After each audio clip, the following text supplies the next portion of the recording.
Officials in Papua New Guinea have reportedly written a letter to the United Nations saying 2,000 people were buried alive in a landslide on Friday. While that number is up from a previous estimate of 670 killed. Well, it happened in the remote Jambali village in the northern Enga province.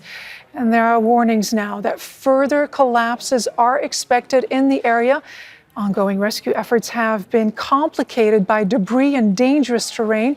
Some bodies have been recovered, but many are still buried underground. Jessica Washington joins us now live from Jakarta for the latest on this developing story.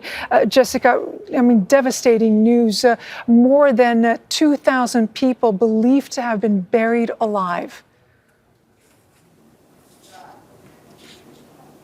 Well, that's exactly right. But our sources in Papua New Guinea do tell us that it is too soon to say a definitive death toll at this stage, that this is still very much a developing situation. But what this letter might reveal to us is at least a gradual picture of the scope of the devastation caused by Friday's landslide. This letter noting that major destruction was caused in Enga province to buildings, homes, food gardens, which are of course crucial to the community, and more than 1,000 people displaced. Now, there are of course also notes from authorities of the difficulties that the community there, as well as some of the rescue workers, are facing, as we note that there is water moving under the debris. And indeed, as we watch some of the social media videos shared by residents, you can actually hear some of the rock moving due to some of that water as well. This situation is also complicated by some of the tribal fighting in the Enga province. Now, what we understand from previous census data is that the population is around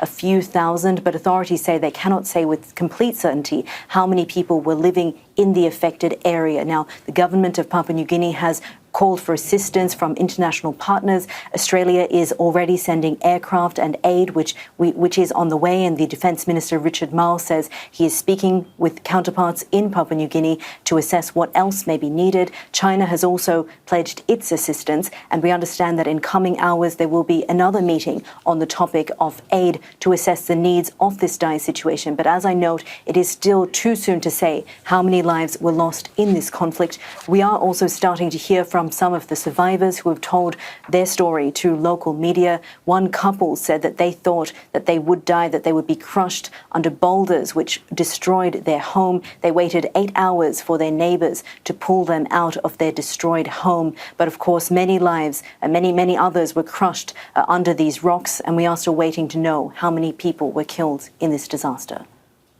8 hours. That must have been a terrifying wait. Jessica Washington reporting live from Jakarta. Thank you so much.